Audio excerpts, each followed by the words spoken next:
Hey, you all, welcome back to Becoming Holistically Whole. My name is Christine, and I would like to welcome you to today's topic 7 ways for you to be able to engage in a slower living process to your life. So, with the hectic running about of every day, we're on the run, we're scrolling our phones, we're doing all the things, we're multitasking, we're on the run just completely. I know that there are a lot of people out there who will give you all the ways and the habits and the tips and the tricks, but on my channel, I just also want to be able to help take that from, a spiritual standpoint as well as a mental health standpoint for your physical, your mental, and your emotional health.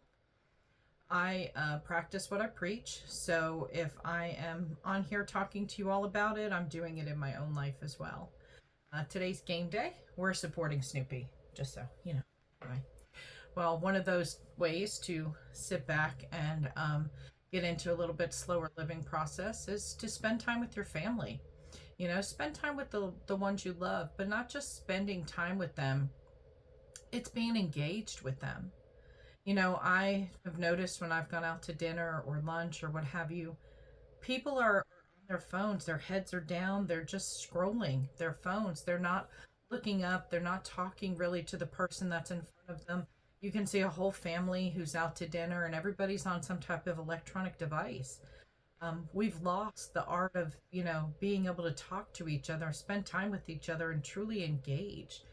If you would put your phones down, I have a rule: the phones don't come out, they just are put down. We are there to talk and communicate and catch up with each other and just really be in that moment with that person.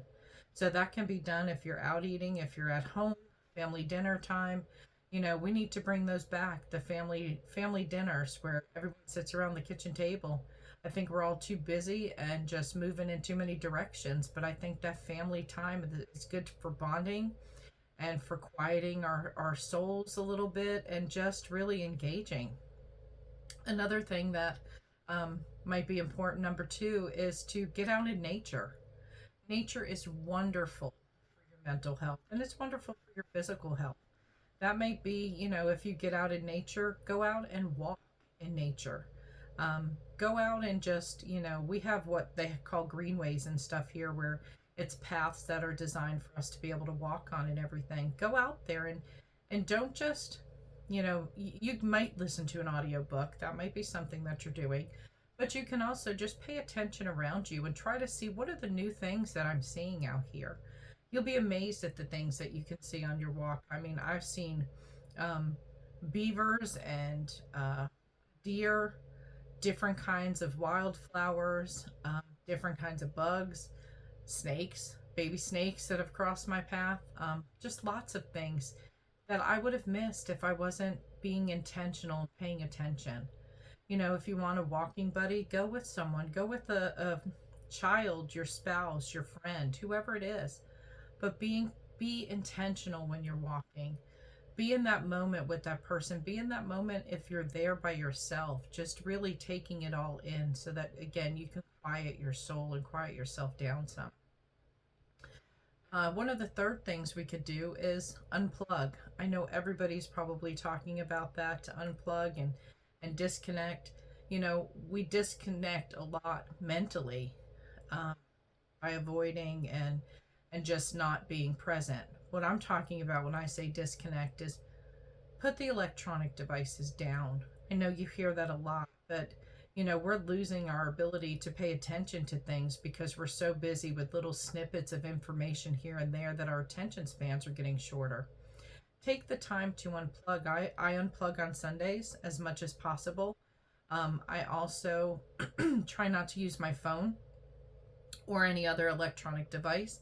I have turned to doing more mindful things, whether that's reading or uh, journaling, meditation, or um, just talking to my significant other, talking to my children, talking to a friend without texting, just having a real, true conversation with a friend. Um, those are all things that you can do. It might be tough at the beginning to go ahead and unplug, But I can guarantee you, if you do and you start to continue this process, you're going to notice that you're going to feel better. You'll feel like you're more connected. You'll feel calmer. You don't have so much stimulation coming at you all the time. So, it puts you in a different mental space, definitely. Another thing that we can do is remove the clutter from our life. Whether that's the clutter in your home, whether that's the clutter in your your email box, whether that's the clutter on your phone, whatever it is, start to remove some of the clutter. I think we all live in excess of material possessions or things or what have you. And there's so much when we walk in the door every day. If we're coming into a cluttered home, that clutters our mind. It messes with your mental health. If you're looking at an email box that's full of emails, that can mess with you. It can mess with your mental health, cause anxiety, what have you. Unsubscribe from the things that you don't need. Unsubscribe from, if it's subscription boxes, magazine articles, emails you don't need, whatever it is, just hit the unsubscribe button and take back a little bit of control of your life so that you're not feeling like you're coming into this big cluttered mess of stuff. I can promise you, if you do that, that's going to help you emotionally and mentally. Let's see, what about setting aside time to just be intentional? Stop the multitasking. We live in a world where, we're on the phone, we're looking up an email, we're talking to a child, we're doing like three things at once. And that's just, it puts a lot of pressure on our ability to be able to focus in on things. We're not giving our full attention to anything. And that goes back to what I was originally saying before. When you're with someone, be with them, be intentional, be in that moment. And so this goes back to that as well. Stop multitasking. I don't think we're getting anything more done if we are multitasking versus taking one thing at a time. And I think if we can slow down and take each thing at a time, it helps us to be able to just calm everything down and not feeling like you're always on the run, just, going, going, going. Let's just take the time to sit down, excuse me, and just have that time with each other. Go sit on the porch, go go sit outside and just, you know watch people, watch things that are going on in your neighborhood. Just take the time to relax. There's something to be said about sitting on grandma's porch snapping beans, right? It was a time for families to come together. It was a time for individuals to talk to each other, catch up on things, and just a slower way of life. And I think that that's important for us to get back to. So whatever that looks like for you, take the time to engage in that. Also, let's see, sitting in silence for 5 to 10 minutes a day. This is going to feel really kind of odd for you at first. It did for me when I tried to sit still, because I am a person who's on the go a lot, but I sat still and I started with 5 minutes, and then I've just moved it up. And as you sit there, it can be a time of just, relaxing your body, settling your body down. You can sit in silence and focus on your breathing. You can just sit in silence and just kind of see what thoughts come to you. You may have a thought that comes to you. You may have some type of creative thought that comes to you. You may have a feeling that comes to you. Just let it come. Don't overthink it. Don't try to push it away. Just let it come. But just sit quietly for 5 or 10 minutes. Again, time to relax you, relax your brain, relax the anxiety and everything that you have going on. So again, let's kind of summarize what we said. We're gonna get out in nature. That's number one. Get out there, do our walking and stuff. Number two, be in the moment with anything that you do. Give it the time that it needs. Just sit still and be in that moment. If that's playing with your children, if it's talking to your spouse, don't try to scroll your phone and talk to your spouse. Be in the moment with anything that you are doing, even if you're washing the dishes. Be in the moment with what you're doing. Number three, set aside time to unplug. Okay?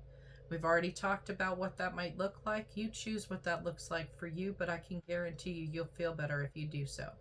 Number 4, stop the multitasking. Kind of goes back to being in the moment with things. One thing at a time. We don't get any farther ahead when we multitask. Number 5, engage fully with the people that you're there with, sitting on the porch talking, just being there, being present. If you're having dinner, you're present with the people that you're with. You're present with your loved ones. Number 6, sit in silence for 5 to 10 minutes a day. Again, wonderful for your body. It's going to feel really weird at the beginning. Press on and keep going. I promise you, you'll see the benefits from it. And number 7, remove the clutter from your life, whatever that looks like. If that's, you know, physical clutter that's in your house, if it's mental clutter, if it's emotional clutter, just go through your things and try to see where you need to eliminate some things. So those are my top 7 tips to help you have a little bit of a slower way of living. And I hope that you'll take some of those into consideration and start to put them in your life. And if you would, if you take the time to do any of them, drop a note in the comments below and let me know what you're doing so that I know if I can support you in any way, if you have any questions, or just let me know how it's going for you, if it's working. I hope that you all are taking care of your mental health. I hope that you enjoy this long Labor Day weekend if you have the opportunity to, and take this time to be mindful and present with your family, your friends, or whoever you're with, or just with yourself. All right? Self-care is important, so please take care of you. I'll see you.